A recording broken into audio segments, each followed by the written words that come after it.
I realized this is not part of the intimate show, this talk. Hi, this is a new one for me. A spontaneous conversation that I'm publishing. I have plenty of spontaneous conversations with people and contemplations as well. I was not sure about which name to choose. But today I was scheduled to record a conversation with Tucker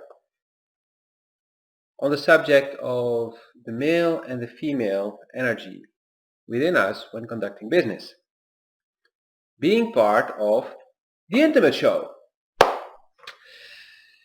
Yeah, well, things went slightly differently.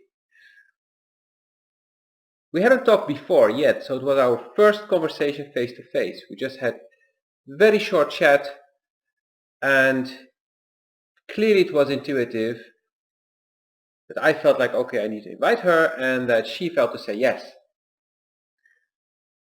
And so we ended up having a talk today of about an hour and a half, I don't know exactly. And I still need to edit. And I'm recording this part of the video because I just started recording somewhere and there's no introduction, there's no nothing. It's just like, we're in. And I was like, oh shit, I should have started recording earlier because there were already beautiful things coming up. And when I decided to end the video, the conversation actually continued after I stopped recording, and I was like, ah. So we already decided we will have another call in a week or two, which will be for the intimate show, but I can also feel that we will maybe have another talk just like this one, because we both have a lot of insights of things coming up. We have an open crown chakra, an open third eye, and combining what we see, what we feel, and what we recognize with our different perspectives can be very valuable to you. So today you're going to get a taste from the first of my spontaneous conversations that I recorded. And I know more will come. More will follow for sure. So tighten up your seatbelts, because it's going to be a ride that you won't forget. That I can guarantee you. Like, subscribe, and share. Yeah. I also pressed the record button because I was already regretting that I didn't start recording earlier, because you started sharing things. Was like, these are beautiful things. But okay, well, I mean, we'll set a moment where we really start the conversation. But if there are crucial things before, I will just stuff them in somewhere. Like, sounds good.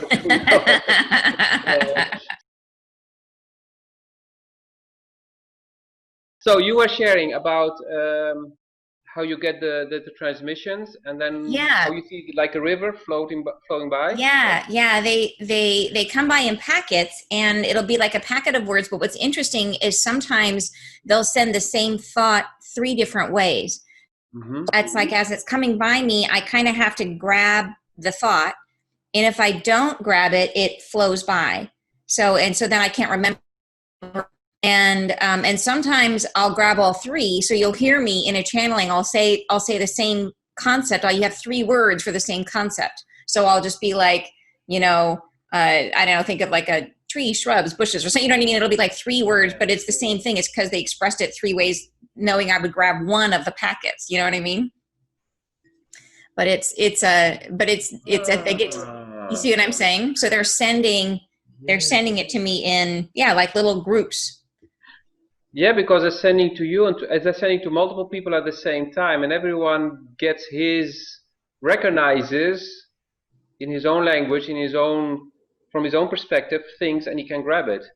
So the river is flowing by you, but also by multiple people, and everyone is grabbing his pieces, and that makes his channeling. And so the different people will meet you or somebody else with whom they resonate to get the message in a way they understand. Because not everyone will be resonating with you or understanding even when you're talking. Well, when somebody else tells the same story, but in his own words, they're like, oh yeah, that makes total sense. So. Right. Yeah, exactly. Yeah, it's pretty interesting stuff. And I find when I get to the end, sometimes I'll be channeling and I dictate, I write everything down as I'm going. And I'll be doing that, and I'll get to a place where I'm thinking, this makes no sense. And I'll just keep writing. But in my logical mind, it's like, this is just gobbledygook. This is making no sense at all. And that happens almost all the time. And I keep thinking, I should just stop. Yeah, I should stop and start over because this is not making sense. And I get to the end, I finally stop and I read it, and it makes perfect sense, but my logical brain isn't keeping up. Yeah, that logical brain, it's brilliant. And I say it often to people. Your smartness is your biggest obstacle. That's so true. It's so true. Advanced, it's like, oh, but I can understand everything. No, you can't. Yeah, but I'm so much smarter than others, so I must be able to. No, shut up. Go back to sleep. It's so true. So true. I literally have my best sessions with people when I'm very tired.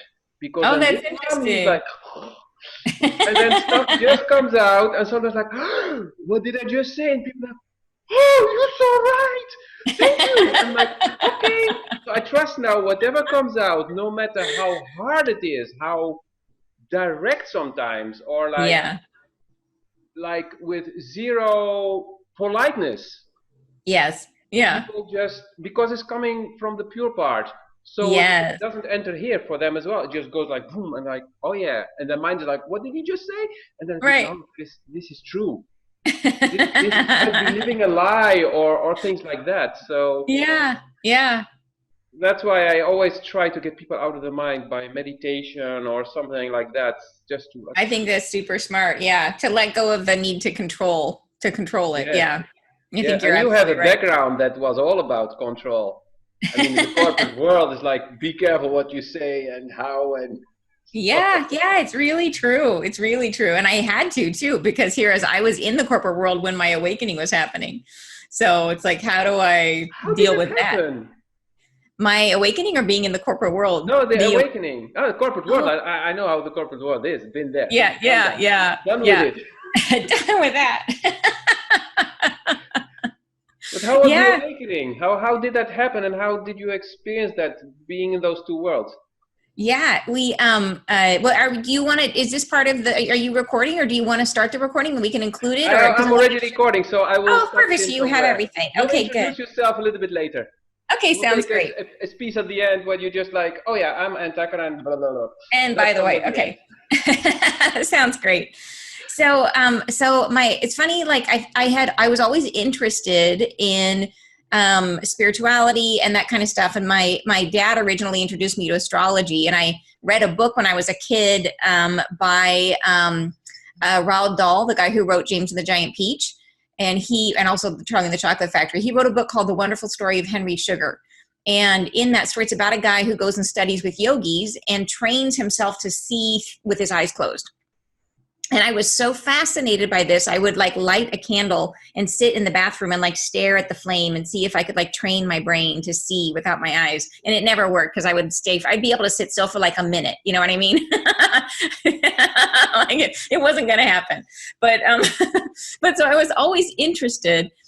And I always felt like that I had this extra awareness. Like sometimes, I'd be opening the door and I would be like, I'm going to drop my keys. And then I would drop my keys. I had this awareness, but I had no control over it. And it wasn't very deep. And I was closing my third eye because there was a lot of stuff I didn't want to see.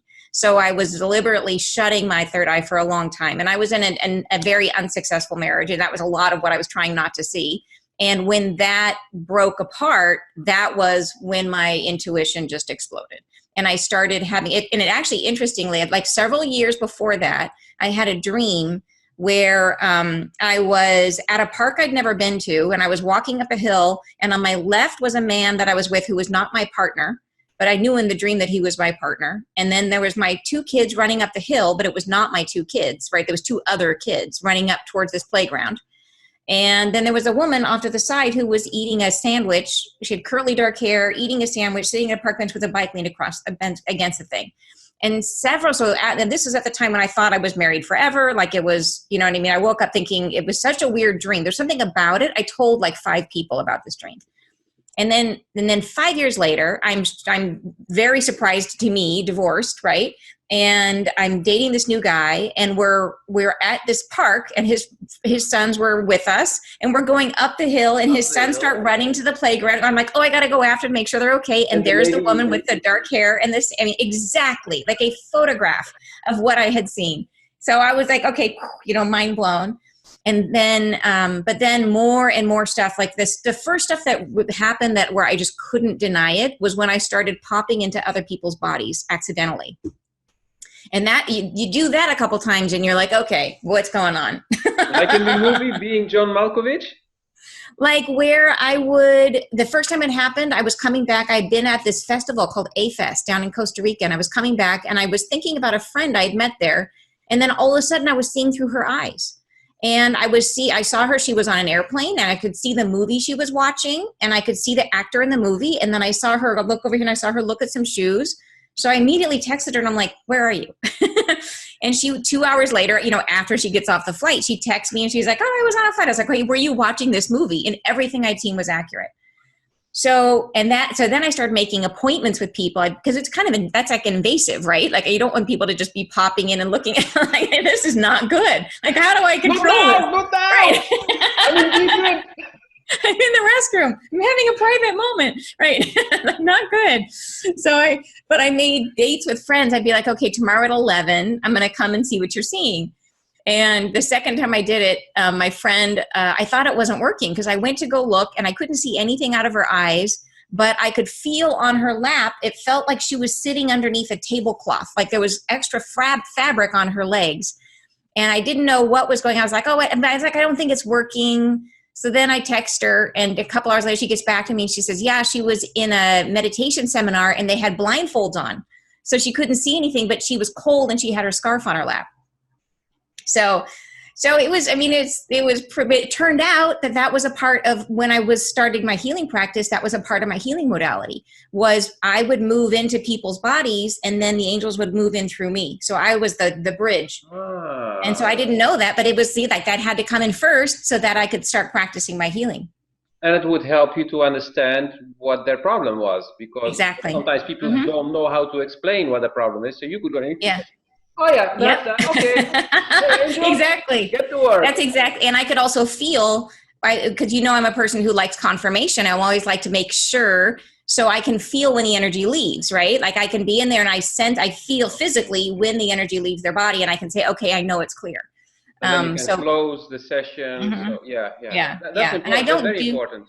Yeah, I don't do that healing modality anymore because my gifts have changed and evolved, but that was how I started. Yeah. Yeah. Anyway, was it you who recorded about, or was somebody else about? It was you in your channeling about the healing, that it will be more structured and formalized and integrated in medicine. That was you, right? Yeah. Mm-hmm. Yeah. And I was listening to that. I was like, okay, this is definitely not for me, because I moved away from the healing part. As being the healer. Okay, there are exceptions. If my best friend calls me and she has this thing, like, okay, I'll come to you energetically and I'll help you. But generally I'm like, no, I'm going to teach you how you can fix your own stuff by going to the root source and start resolving it there. Because otherwise it's like, have a headache, here's a paracetamol. And then a few hours later, headache again. Yeah, we didn't solve the problem. We just dealt with the symptoms.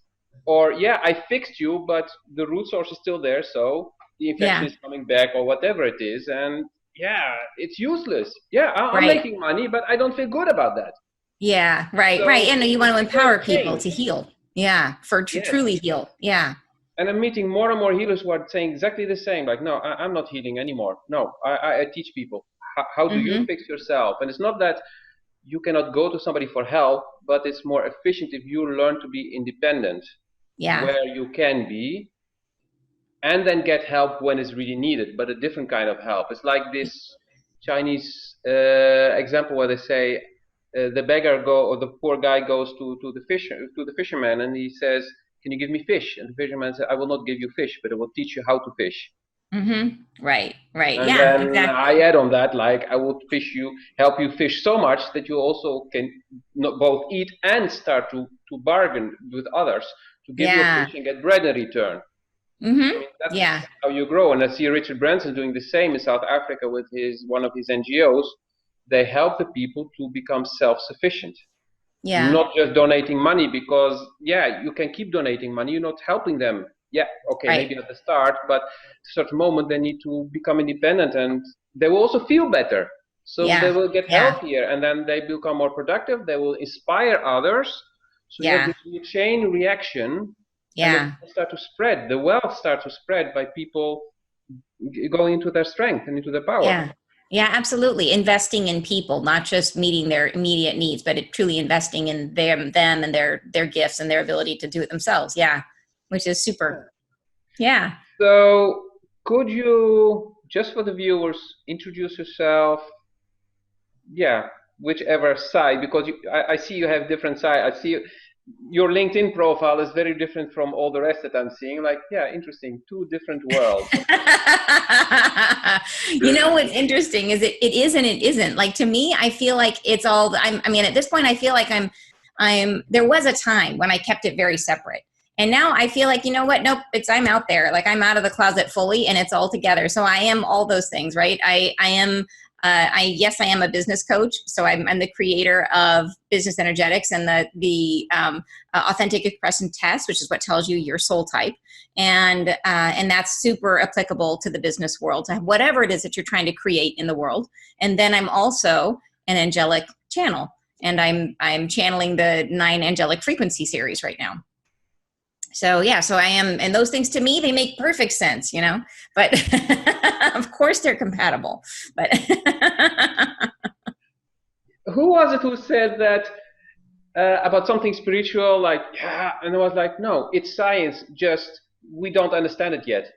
Right. Yes, exactly. That's exactly and the thing is that science and spirituality are so close to each other right now. They're so, like, it's just like this far apart. And I really feel like at some point, and that's what actually the angels said in that last channeling I did about healers and that was one of my favorite parts of that session, was they said that people are going to, because we are raising our vibration, the planet is raising its vibration, people are going to start having experiences of angels. And I've been thinking about, what is that going to be like when it's like everybody starts having their own independent experience, when they start like, oh my gosh, what is that sitting next to me, right? What is that I'm feeling right now or hearing right now? And you can't deny it at that point.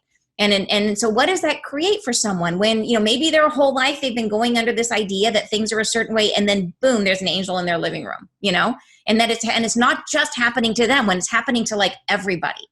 And what will that do? What will that do? And that's part of what I want to talk about in our challenge. It's coming up, on Monday. Like, I want to say and have everybody think about that. Like, what's going to happen to the world if that really comes to pass, if everybody starts having this awareness, and even if it's like, that doesn't necessarily mean that everybody has to be fully stepped into their gifts for that to occur, right? It just means everyone will experience in those way, because some people, they see things. I never see anything.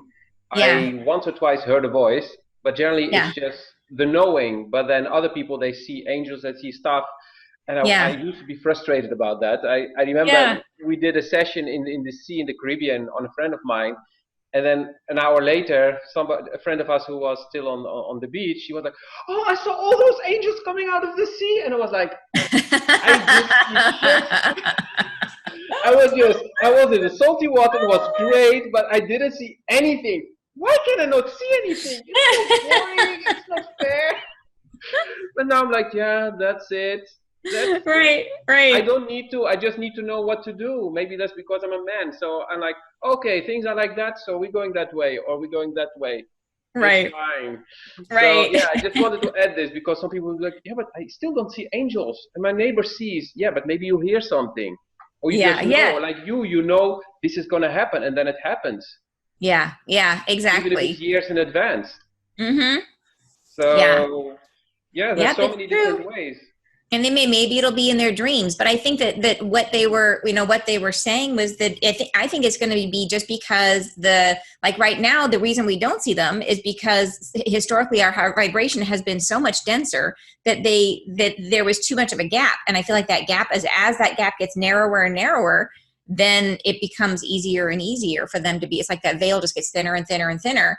Then, so I will just wait and see, right? Like, but to me, that's one of the most exciting things, because I just feel like, what will that do, right? But, what will that do to how everybody thinks about what is, like, what's important to everyone? Like, what do we focus on? Just like it brings everything into question, because it is like the greatest question is, that it'll finally resolve the thing, what happens after we die? Well, okay, here's somebody right here, right? Like huge questions that people grapple with, and it's like answered right there, right in front of you.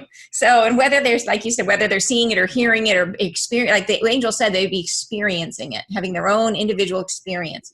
So yeah, however that comes about, but I am, and I think it'll be easier for people to accept it if lots of people are having that experience, right? If it becomes a thing where it's like, if they're not, otherwise they'll just, yeah, I'm not crazy. Exactly. Which is what the rest of us have been dealing with all this time. Actually, it's funny because I remember when I had my big breakthrough in 2012, I was at first like, okay, with that person I can talk, with that person can talk, and for the rest I'm just Lotfi, because I was still in the corporate world, although part-time. And at a certain moment, I remember in my last job I had in Holland, I was like, screw it, I'm just who I am, and I will not hide anymore. Yes. And that was a step into my self-confidence, and nobody was making jokes. Wow. Nobody. And I was like really in the corporate world. We were in a call center with, everything was about mind. It was I mean, we were working with the pharmaceuticals, like the big criminals of the world, let's say. Yeah. And nobody was making jokes except for one guy, but he was making jokes about everything. So I ignored him. But the rest were just like, sometimes like, interesting, and sometimes I have no clue what you're talking about. But it was with a mutual respect. Yeah. And I left. The feedback I got from people and what they wrote on the goodbye card and stuff, I was like, huh? So I realized that after a year and a half, more people had the guts, at least towards me, to express themselves from here. Wow. And I was like, wow, there's really a change happening. And I know I did participate in that because I was so open. I didn't care anymore about what people would think and would believe. Right. And that encouraged them, like, okay, he really has the balls to do it. So, okay, I can try to, or at least in a one-on-one or so. Or like, the cards were personal, so it was still in a one-on-one, but at least it started to flow. Yeah. Well, it's amazing. I think that and it's really cool that you got to see that, like, that wrote that in the card afterwards for you to see how did what you said impact them? Like, maybe it was through showing that your own bravery, but also maybe it was the words that you said, or, you know what I mean? Like, made them feel like, who knows, you started people on a path, you know what I mean? I have no idea what it was, but I came across this really card a few weeks back, and I read it again. I was like, whoa, that's why it came up now, because I remember sitting in my bedroom on the bed with a thing and like, she wrote that? Wow.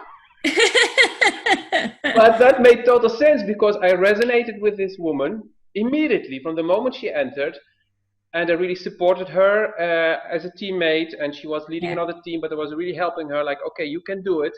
Yeah. And now, while reading this, I realized, okay, that's why we resonated, because I sensed what was on the inside already, even if she was not showing it. Mm-hmm. That also has been scaring off people, of course. Right. Because it's like your third eye opens and you can look straight into them. And so Lot started running away from me as well, like, No, he can see me naked. No. Okay, so you are a coaching soul, right? When you took the soul type test, were you a coaching soul? No, expressive. Expressive soul. Oh, okay. So you're feeling into their heart space then, feeling into what is their emotional truth. That is very cool. I didn't listen yet to the whole thing with the 7, but I either heard a small part or you wrote it somewhere about we embody them all. And I was like, yeah, it makes sense. But this expressive one, I was like, yeah, very expressive. Very fitting. Every 2 days a video and then another one on top. And I'm going live and I'm doing all this. Yeah, it needs to come out. Finally. I've been so silent about all these things that were in me for years. So now I'm like, I'm expressive. I love the test. I mean, it was like, interesting. And actually I did it twice, also a few weeks back. And I don't remember what came out then, but I've had the feeling like if I do it every 2 weeks, I will get a different answer because I can feel the transformation still happening. And so it's one who's dominating during a certain period, I feel, Yeah. depending where we Yeah. are in our lives. It's interesting, like the test itself is an instrument, but it usually gives you a correct result. So I think you got the right result as an expressive, but in terms of what you express, it's always because the what it's measuring or what I'm trying to get at with the test is the thought process. And your thought process is consistent your whole life. So there's lots of behaviors that come from the thought process, and you may learn behaviors of other soul types. So you might look at other soul type descriptions and say, oh yeah, I sometimes do some of those things, and I sometimes do some of those things, but those are just behaviors that I learned. But at the core, it's the structure of how you make choices. And the weird thing is we all think everybody has the same process of thinking, but they don't. Everybody has their own unique and really different, like really different. And so your way is your way, and it's been the same. It's been that way since you were a kid, and it'll be that way your whole life, which is part of what's interesting. But then we grow in flexibility as we learn to move into and use the other energies. So you can use other energies even when you're in your own soul type. You just sort of, okay, what would my expressive friend do here? I'm going to behave in that way. Yes, true. I realize this is not part of the intimate show, this talk. I will just do a separate one with you for the intimate show. I will just do one about awareness, awakening, and all the things we're discussing now, because this is so interesting.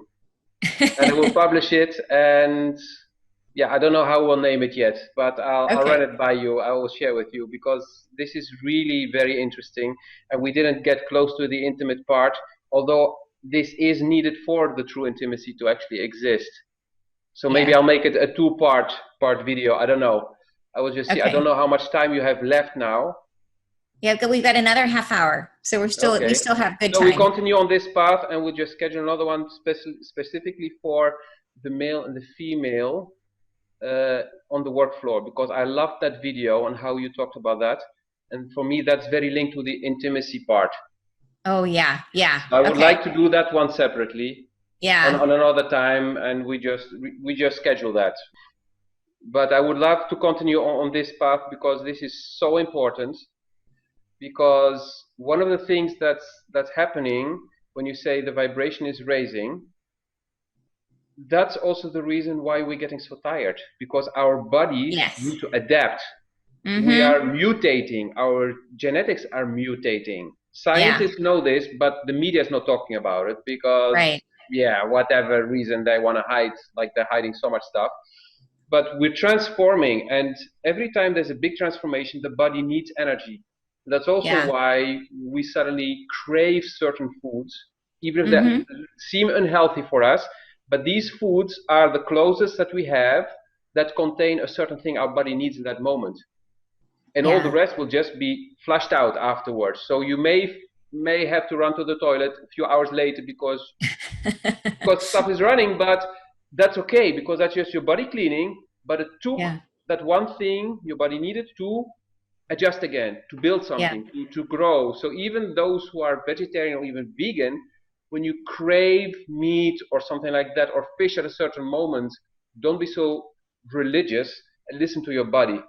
And you will not gain weight, for a day maybe, and then the next day it goes down again. I've been seeing that, because I'm checking now my weight for a while, and I see it's going like this, and sometimes I eat really a lot because I have these cravings, and then I've lost a kilo. I'm like, huh? This doesn't make any sense. I've been eating so much, all the carbohydrates, and no, it's just the body is doing its thing. And like with the tiredness now, you're tired. You may need to sleep, but you also just may need to just rest, just sit or lay or be in the park. And then when you have that energy, you just do. And then before you know it, you're so efficient and so productive. And then after that again, you're like, okay, fine. But you've done what you had to do. And all the rest, what you think you had to, probably not so important. Because nobody called you to say, hey, where's that report? No. It wasn't needed anymore. So it's about trusting the process and being in the moment and really being in the body.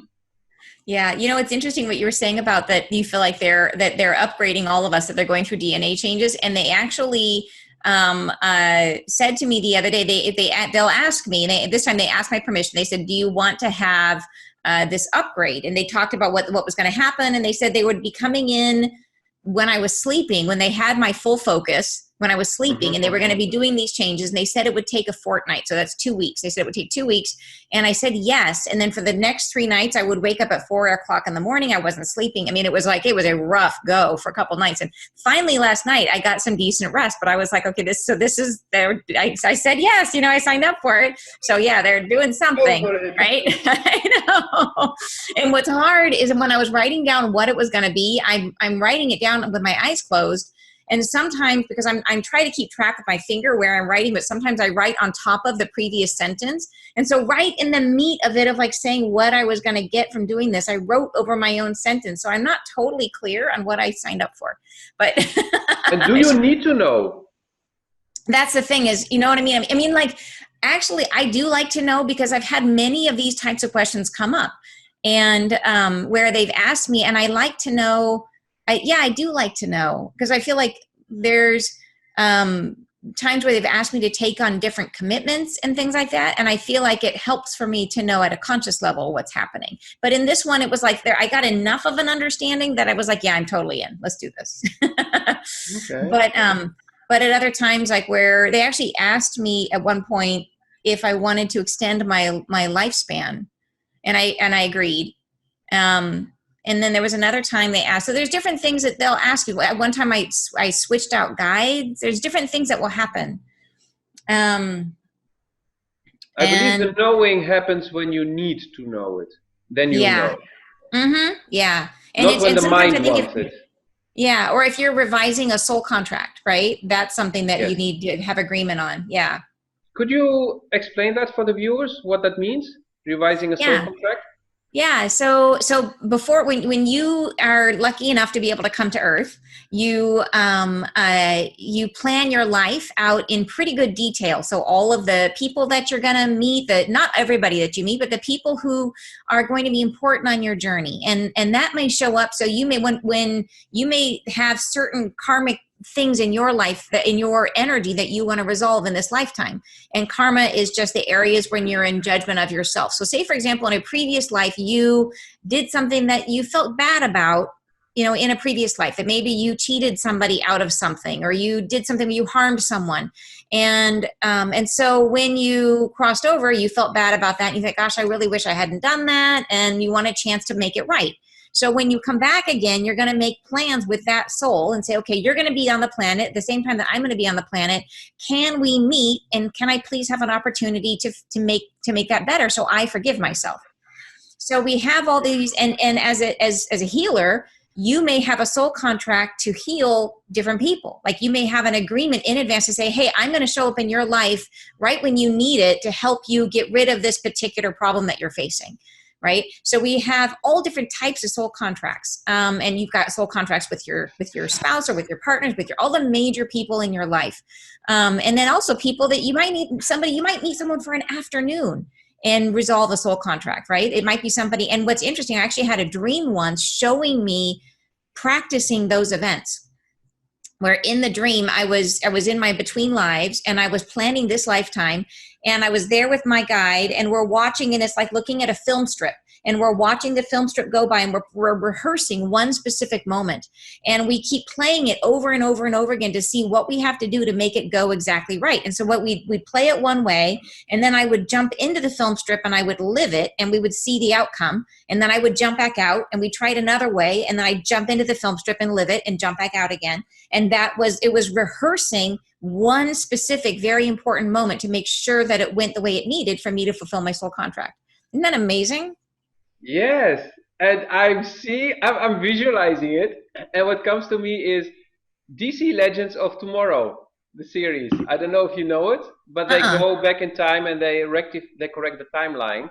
And sometimes they need to repeat because things just get screwed up again. So they're like, okay, what did we miss? And we need to do it again. Go back and do it again. Right.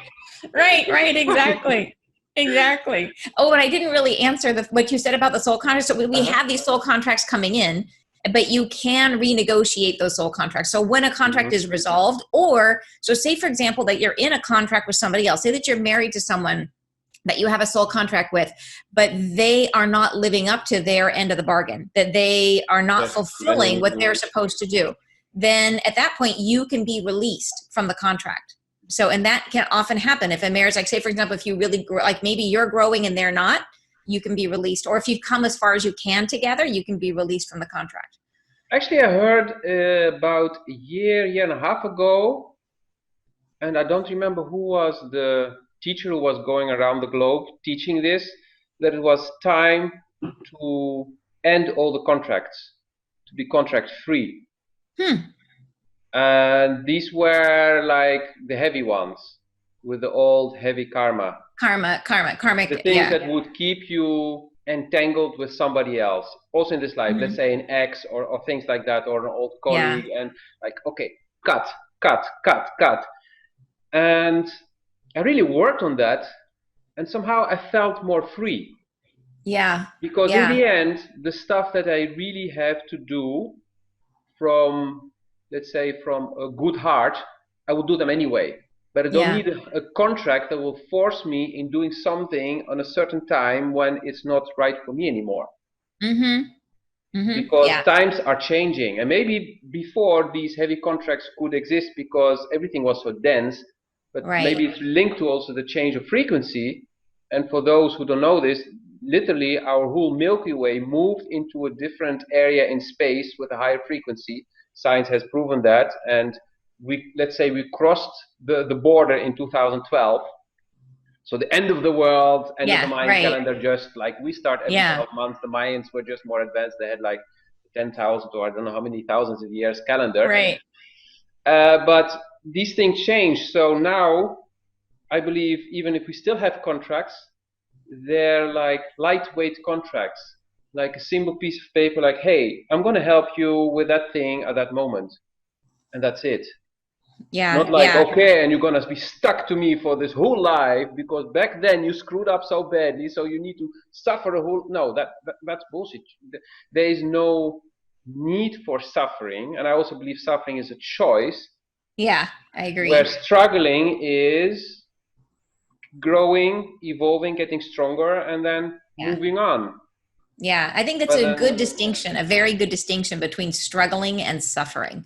I think that's a great distinction because the struggling is productive and suffering not necessarily. it's being in the drama, and some people are wonderful drama queens, and I used to be one. I know that. I mean, I have been many times, but I can see when it pops up and like, no, not that anymore. Useless. It's a waste of energy, and then I can shift back. So also want to say to those who experience this, don't judge yourself like, oh, but I'm really drama. No, just be aware. And step out of it. Start working on the stepping out, and you may fall back. It's like with every new thing you're learning, you need practice, and you may fall, but then you get up again, and that's the difference between a loser and a winner. The winner gets up one more time than the loser, because the loser stays down at a certain moment when he surrenders. So just take a breath and get up again. So, I like that. Wow. I have the feeling there's so much more we can talk about. And one thing I want to add, I want to ask you, do you know the Gene Keys? Gene Keys? Yeah, does it ring a bell? No. The profile that's in a circle with little balls and keys in that? Okay. Now, I had to think of that when you talked about the 7 soul types? Yes, and that we have them all in us, but then one is more dominant. With the Gene Keys is the same thing, and I will send you a link because it helped me personally a lot, and also the people I'm working with. Because there are these 64 Gene Keys that we all have in us, but our profile has 11 or 13, I don't know by heart. And those are the most prominent ones. And maybe you've heard of human design? Yes. Because a lot of people know that. Okay. The Gene Keys is what comes after that. The one who brought the Gene Keys, who had, I believe, 2 to 7 days of downloads. So we would call it psychosis in the medical world. He used to be a teacher of human design, and so they're very, very connected. Like they're also very connected with astrology and the I Ching.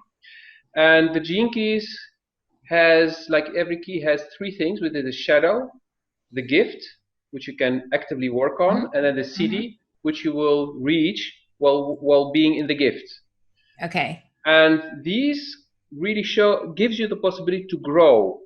And that's what we're doing now. We're expanding. So that's why I love so much the Gene Keys. I felt I had to mention this, because with human design, what I felt was like, okay, this is how you are. Get used to it. Find a way to live with it. I'm like, restrictive. And the Gene Keys is like, okay, you have this shadow, which you probably already know, and this is your gift. Do you recognize it? Oh yeah, definitely. And this is where you want to go, right? Yes. So here, it's like a funnel, but the other way, like, go. The sky is the limit, and not even that. You can go further. And this is something I will share with you, and I'm actually basing part of my work is the every 5 to 6 days I record a video of the energy at play, which is based on the Gene Keys. For the next 5 to 6 days. So it's like a whole calendar. And I'm experiencing it 1 week earlier than the masses. But there are more people who experience it earlier, and there are also people who experience it later. But if you take the big mass, they're in the middle. And so I'm experiencing the Gene Key, and then on one of the last days, I record the video where I share the human experience connected with the theory, because Gene Keys is like a science, so it's theoretical, and it's all about contemplation. And that's why I need to do the contemplation, so I make it more tangible for a lot of people who are not into diving into something very theoretical, or who have trouble doing the contemplation. Because that's something we need to learn, and many of us are not trained on that. We're trained on learn by heart, duplicate, you have an A, you're good now. And suddenly, but in this job you need to think out of the box. But I only learned to duplicate, like a computer. So the contemplation is important, and when people then look at different contemplations, they start to see the different perspectives, and then they can learn to contemplate themselves. And I think that's just a great, I think that's really useful, because it's especially as people are kind of living their daily lives, a lot of people don't make time for it. I mean, that's been one of the beauties of this, what's been a very difficult time with COVID and everything else, is that people have been much more in their own energy and have been more reflective. But in general, it's not natural for a lot of people to spend time doing that. So like, if, you helping them to process and to making people aware, it's like, hey, be aware of where this occurred in your life today, or be aware, when you felt this. Just sort of like we were talking about before about ear ringing, is like, once you mention, it's like, oh my gosh, you're right, my ear was ringing. You become aware of what's going on. I heard somebody also saying this, that COVID and this whole crazy situation, whether you're a believer or not, doesn't matter, is there because it's forcing us to go inward, because there's nowhere you can go. All the distractions are being destroyed or put on hold. So what can you do? Look yourself in the mirror. Discover who you truly are, which is bloody scary for all of us at first. But then once you dig in deeper, you're like, hey, I'm good at that. Oh, wow, I can do, and then you start to discover all these things, and actually it's something I really encourage people, like, hey, so much beauty in you. Yeah, there's the pain. Yes, we know that we all have it, but look for the gem in you. Let that out. Yes. Yeah. And I think it's also helping to clear heavy emotions like anger. Like anger is a big one, because it's kind of a lid, right? Anger is it's a very strong feeling, and it puts a lid on these other shame and fear, and all these other things are sort of below anger. And so once you peel off anger, then it's really allows people to do a lot of clearing. But I think it's an energy sucker as well. Yeah, for sure. So I think it's helping to release that. Yes. Brilliant. Yeah. Okay, I believe you have to go, right? So I would like to thank you very much for this wonderful spontaneous talk. Thank you. Yes, we scheduled, but it went like totally another direction, which I love.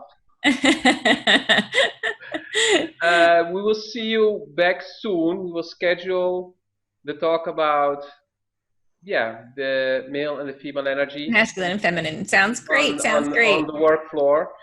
And where can people find you?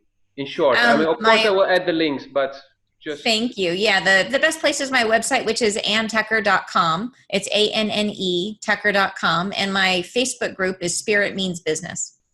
Okay, I'll add these links in the description, and you'll just send me if there are other links as well. And perfect. I want to thank everyone for watching, and I hope you got inspired and have the courage to also start taking steps and dive in deep in your beauty and your genius. Like, subscribe, and share.